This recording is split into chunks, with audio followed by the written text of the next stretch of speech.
Lona THINGKHRABA LALHOULUP Sorepa gi anti-drug task force na drug Lalonba gi Maral Da Machin Manao Nupi ani Pharaba Matung Wakhal TAMINNARAGA IMUNG MANUNG ki MEEOI sing da SHINNAKHRE LALHOULUP asina faduna Wakhal TANKHRABA MEEOI ani adudi Thoubal district ki Manung channa leiba sangai yumfam Nungfo part 1 dagi Phundrai mayum Sophia chahi kuntra amadi mahaki Manao Nupi Bobina chahi kuntaruk apokpa MD Jackie kawi hairi makoi ani ngarang numidang Thoubal district ki mafam amada paumi singi mamang da puthokduna Sorepa anti drug task force ki machin chatpa MEEOI amana hai Manipur da hojik thengnariba lan asigi marakta mayai Kaba Chinjaki problem asisu nongmonomgi hengalakpa thengnari Sorepa anti drug task force na Tampaki district mangada drive zathaduna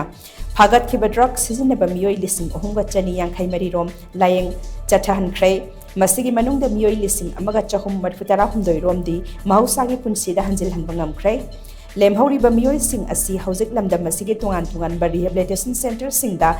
Thamduna layeng sathari bani hauzik layeng sathari basing asigi manungda leibaki irang asina maram oiraga ka hena phibam sokpa imung singi MEEOI chahum rom di Sorepana mateng pangduna layeng bagi khudong chaba piri hainsu makna makhataki